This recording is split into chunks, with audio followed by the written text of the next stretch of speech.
Chapter 5 Scurry Brat. Barry bolted from the cabin, slamming the door behind him. Okay, you're okay, he told himself, and then another warm breath hit his neck. Barry backed slowly away from the door. What if it was Captain Hook? What if he was mad Barry had taken his hook? But that was impossible. The pirate captain had to be long dead. Plus, Barry was sure that the cabin had been empty when he entered it, and no one had come in. Thump, thump, thump, thump. It was coming from inside the cabin. Barry's pulse thrummed in his ears. The ship felt even colder now. Thump, thump, thump, thump. In a panic, Barry turned and sprinted down the dark hallway, looking for the stairs. But he was sure they'd been down this way. But he hit a dead end. He turned around and tried another hallway. But there was nothing down there except 3 more locked doors. He was trapped. Lightning flashed, lighting up the hall. He looked up, then jumped back in fear.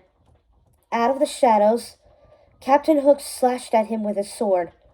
"No, don't hurt me," Barry yelped, jumping back. "I'll give the hook back." He cowered, expecting a hook to impale him, but nothing happened. Barry cracked one eye open. It wasn't actually Captain Hook. Barry was hovering under the oil painting from the tour. He let out a relieved breath, feeling foolish. In his panic, he thought the real pirate captain was here. Captain Hook's beady eyes bored into him from his portrait. His lips curved back into a vicious snarl. "Give my hook back, you scurvy brat," he seemed to be thinking. Barry stared at the painting. Maybe he should put the hook back, after all.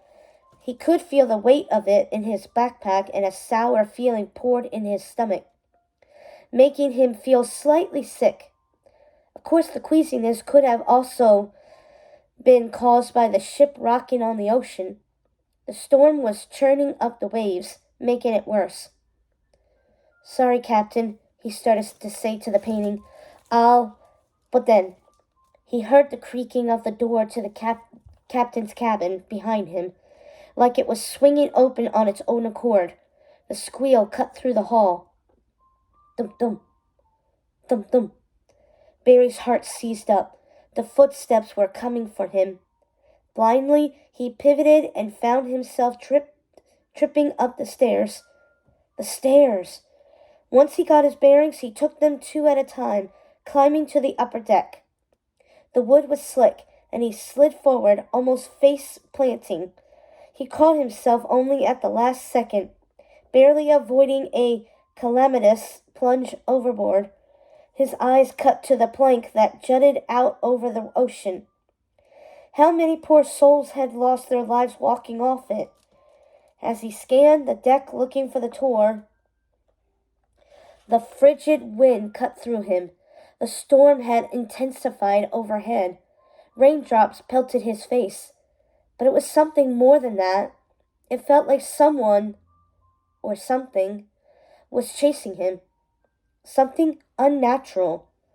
He remembered the warm breath on his neck in the captain's cabin.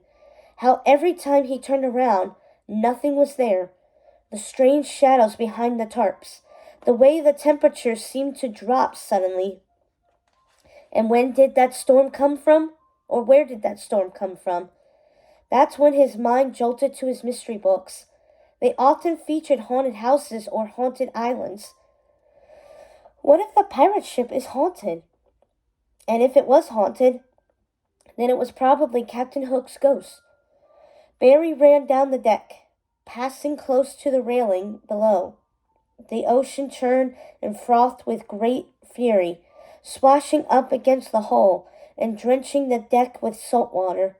Barry could taste it on his tongue as he sprinted down the strength of the ship. He was looking for the tour or anyone to help him, but the ship appeared completely deserted. It was eerily silent, too, aside from the waves and the soft creaking of the wood.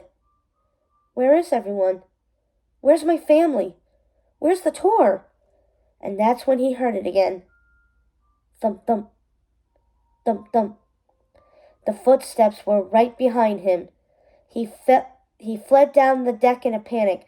Suddenly, the waves sloshed up, violently rocking the boat. He thought about jumping into the ocean just to escape. He glanced down at the waves, whipped into a frenzy by the storm's high winds. Thump, thump, thump, thump. He leaned over the railing to jump, but then his ears pricked up. Tick-tock, tick-tock. This new sound was coming from the ocean. The strange ticking echoed up from the dark water. Under the surface, a shadowy creature darted back and forth. The ticking grew louder. If whatever was on the ship with him didn't get him, whatever was down there in the water would. But then the strangest thing happened. Barry started to feel warmer. The panic that had gripped him receded. Even the stormy skies seemed to quiet a little. Slowly, he turned around, staring at the empty deck. It was almost as if whatever had been chasing him had stopped, like it had evaporated into thin air. Feeling uneasy, Barry turned back to look at the water. How was that possible? Something had been chasing him. He'd been convinced. But now, standing alone as drizzle drifted down from the cloudy skies, he wasn't so sure. It was pretty dark out. Maybe hearing all those creepy pirate stories and finding the hook had sent his imagination into overdrive. Maybe his brain was messing with him. Even in his books, whenever a house was supposed to be haunted, the kid detectives always solved the mystery by the end, revealing that there was a real-life villain behind the fake ghost. None of this is real, Barry whispered to the waves. It can't be real. There's no such thing as ghosts. He unzipped his backpack, half expecting the hook to be gone too. But there it was, staring back at him, along with the parchment letter. He wasn't completely losing his mind. These things, at least, were real. But what about the rest of it? He chewed his lower lip uncertainly. He didn't know what to believe anymore. But staring at the rusty old hook caused a fresh surge of guilt to wash through him. Maybe he should put it back, just to be safe. Whatever had just happened, or not happened back there, it was wrong to steal the hook. That much was clear now. He had made a terrible mistake. He had to fix it. Still, feeling jittery, Barry crept back toward the stairs that led down to the captain's cabin. His feet hit the wooden floor with a dull thud. The ship swayed uneasily under him. He glanced down into the thick darkness of the interior deck and listened closely for any sign of a presence. But there was only the soft creaking of the boat, rocking gently on the water. It wasn't real, Barry thought. It was just my imagination. Still, he needed to put the hook back where he found it. He needed to do the right thing. He started down the stairs, but then an angry voice growled through the ship. "Where have you been, young man?"